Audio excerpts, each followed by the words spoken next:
Hi అండి, నమస్తే. Welcome to my channel Lakshmi Ramana recipes. ఈరోజు వీడియో అండి, మామూలుగా పనంతా అయిన తర్వాత ఒక 11 గంటలకి నేను ఇక్కడ ఇడ్లీకి దోశకి బియ్యం నానబెడుతున్నానండి.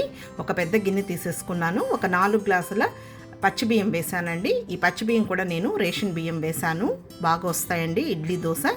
అలాగే ఒక 2 గ్లాసుల ఉప్పుడు బియ్యం వేసానండి, బాయిల్డ్ రైస్ అంటాం కదా, అవి వేసిన తర్వాత 1.5 గ్లాసు మినప్పప్పు వేస్తున్నానండి.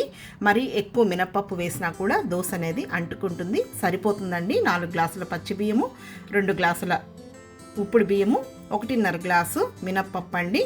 ఇంకా అవన్నీ ఇలా వేసేసిన తర్వాత ఒక 3 సార్లు బాగా కడిగేసిన తర్వాత మళ్ళీ నేను చివరగా మెంతులు వేస్తానండి. ఇక్కడ 1 టేబుల్ స్పూన్ మెంతులు వేసాను.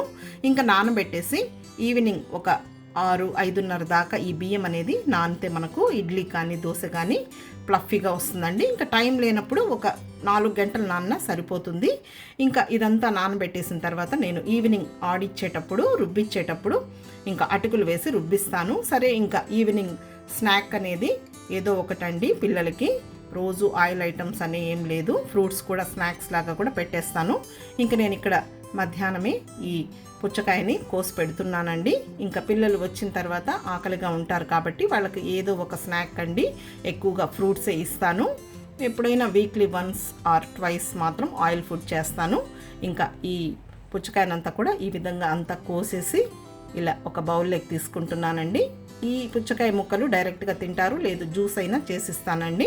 ఇంకా ఇవన్నీ ముక్కలుగా కోసేసిన తర్వాత ఈ విధంగా ఒక గిన్నెలోకి వేసి ఫ్రిడ్జ్లో స్టోర్ చేసేస్తానండి. కొద్దిగా చల్లగా అయితే బాగుంటాయని. ఒక్కొక్కసారి చప్పగా ఉన్నా కూడా మనకు ఫ్రిడ్జ్లో పెట్టామంటే పండు అనేది చాలా స్వీట్గా వస్తుంది. సో ఇప్పుడు మూత పెట్టి పక్కన పెట్టేస్తున్నానండి.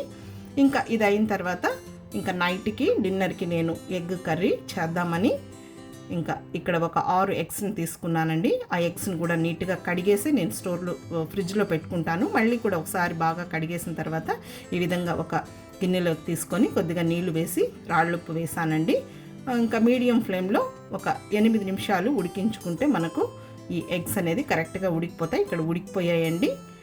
మధ్య మధ్యలో చూసుకుంటూ ఉండాలి, పొంగితే మనకు స్టవ్ అంతా కూడా ఇదైపోతుంది కాబట్టి. ఇంకా ఎగ్స్ ఉడికిపోయాయి, స్టవ్ ఆఫ్ చేసి పక్కన పెట్టేశానండి. ఇంకా అవి చల్లారే లోపల ఇక్కడ ఇంకా నేను పాలు కాంచి పెడుతున్నానండి.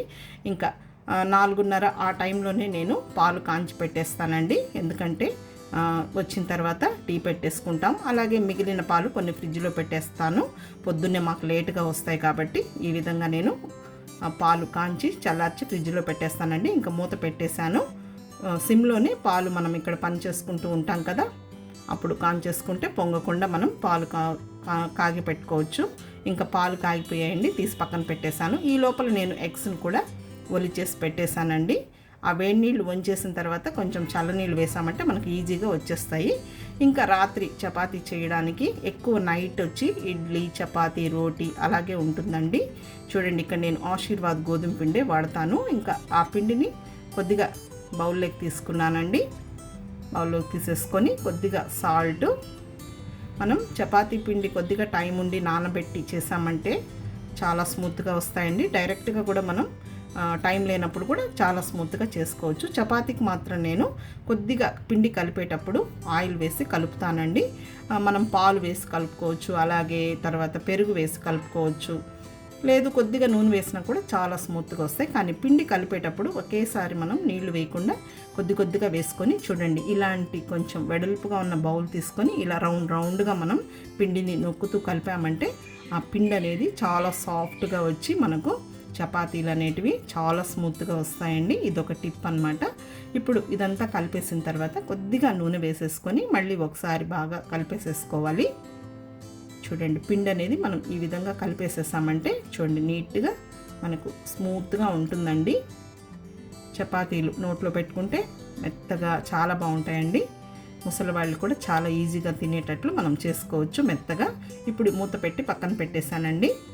ఇంకా కర్రీ ప్రిపరేషన్ కోసం స్టవ్ వెలిగించి ప్యాన్ పెట్టాను. ఒక 3 టేబుల్ స్పూన్ల నూనె వేసాను. ఆవాలు, మినప్పప్పు, జీలకర్ర వేసానండి. అన్ని 1/2 టీ స్పూను, జీలకర్ర మాత్రం 1/2 టీ స్పూన్ వేసాను.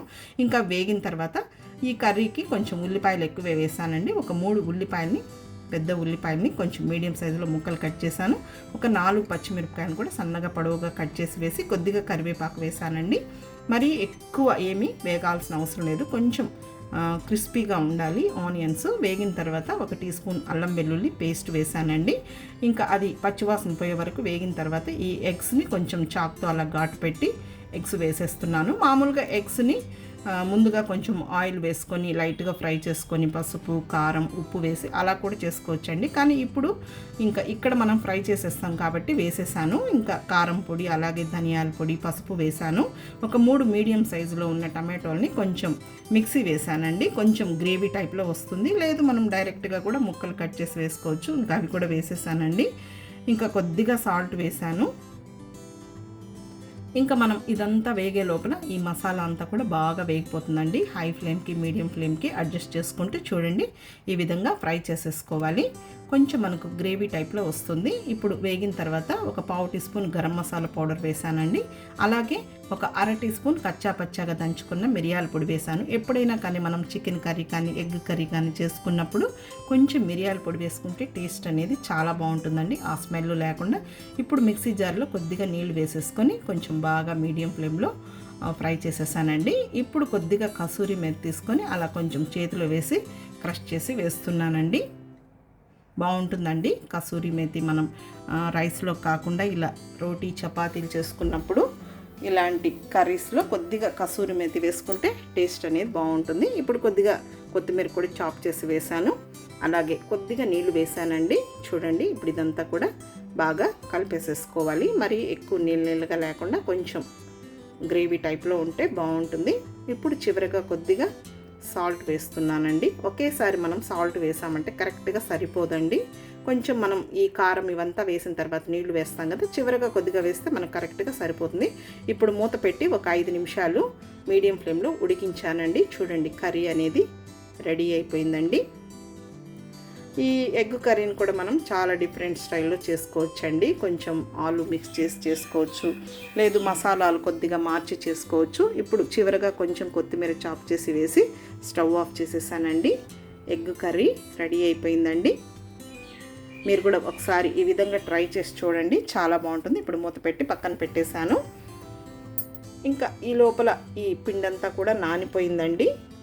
ఒకసారి బాగా ఇలా కలిపేసేసుకోవాలి. చూడండి పిండి అనేది ఎంత సాఫ్ట్గా బాగా నానిపోయింది. మామూలుగా అందరూ అడుగుతూ ఉంటారండి, మీ చపాతీలు చాలా మెత్తగా బాగుంటాయని. నేను ఆశీర్వాద్ గోధుమ పిండే వాడతానండి. ఒకప్పుడు గోధుమలు తెచ్చి ఆడించుకునేదాన్ని.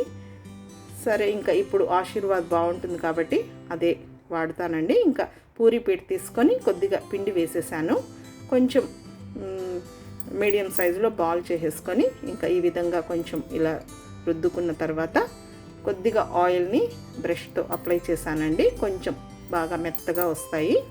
కావాలంటే బటర్ కానీ నెయ్యి కూడా వేసుకోవచ్చు. ఇప్పుడు ఇంకొంచెం పొడిపిండి వేసేసుకొని ఇంకా ఈ చపాతీని మనం ఈ విధంగా చేసేసుకోవాలి. చూడండి ఇలా చేసేసాను. చపాతీని కూడా మనం ఇలా ఈ షేప్లో చేసుకోవచ్చు. తర్వాత పరోటా లాగా కూడా చేసుకోవచ్చండి, పొరలుగా అలా కూడా వస్తుంది.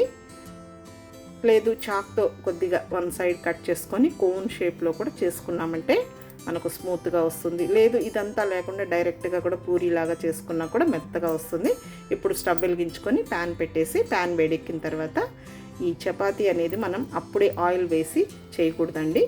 ఒక సైడు కాలిన తర్వాత ఇంకొక సైడ్కి తిప్పేసుకొని ఇది కూడా కొంచెం లైట్గా చూడండి ఈ విధంగా వచ్చిన తర్వాత మనం ఇలా గరిటెతో ఇలా తిప్పుతూ ఇప్పుడు బ్రష్తో లైట్గా ఆయిల్ని అప్లై చేసేయచ్చండి. చూడండి ఈ విధంగా మనం చపాతీని చేసుకున్నామంటే చాలా సాఫ్ట్గా ఉంటుంది. చపాతీ అనేది ఎక్కువ ఆయిల్ లేకున్నా కూడా మెత్తగా ఉంటుంది. చల్లారిన తర్వాత కూడా చాలా స్మూత్గా ఉంటాయండి చపాతీలు. చూడండి ఈ విధంగా నేను చపాతీలని ఫ్రై చేస్తున్నాను, కాలుస్తున్నాను. మరి ఎక్కువ హై ఫ్లేమ్ పెట్టకూడదండి, అలాగని మీడియం ఫ్లేమ్లో కూడా మనం చేయకూడదు. మీడియం ఫ్లేమ్లో చేస్తే గట్టిగా వస్తాయి. ఫస్ట్ హై ఫ్లేమ్ పెట్టుకొని మళ్ళీ అడ్జస్ట్ చేసుకుంటూ మనం ఈ విధంగా చపాతీలు అనేది చేసేసుకోవాలి. చూడండి చపాతీ రెడీ అయిపోయింది. నేను అప్పటికప్పుడే చేస్తానండి. ఇంక ఇక్కడ మీకు చూపించడానికి ఒక 2 చపాతీలు చేస్తున్నానండి. ఇంకా హాట్ బాక్స్లో వేశాను. ఇంకొకటి కూడా ఇదే విధంగా ఫ్రై చేస్తున్నాను.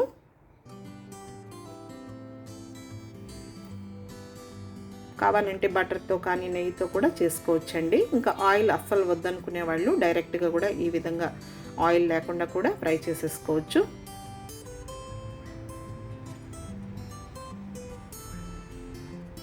అంతే అండి. ఇంకా మిగిలిన పిండి పక్కన పెట్టేశానండి. మీకు చూపించడానికి మాత్రమే ఇక్కడ చేశాను. చూడండి ఎంత స్మూత్గా ఉన్నాయో చపాతీలు అనేది. చూడండి పొరలు పొరలుగా ఎంత బాగా వచ్చిందో. చూడండి నేను చూపిస్తున్నాను తుంచి. చాలా బాగా వచ్చాయి కదా అండి. అంతే అండి. కొంతమంది అడిగారు, మేడం మీ చపాతీలు చాలా స్మూత్గా ఉంటాయి, ఏం వేస్తారని. ఏం లేదండి, ఇంతే అండి. ఇలాగే చేస్తాను. ఎప్పుడన్నా కొంచెం పెరుగు వేస్తాను. అంతే అండి, పక్కన పెట్టేశాను. ఇంకా కర్రీ అండి ఇదండి ఈరోజు వీడియో. ఇంకా మిగిలిన పిండి మళ్ళీ వేడివేడిగా చేసిస్తానండి. ఈ వీడియో మీకు నచ్చితే లైక్ చేయండి, షేర్ చేయండి. ఇంకొక మంచి వీడియోతో మళ్ళీ కలుద్దాం. నమస్తే అండి.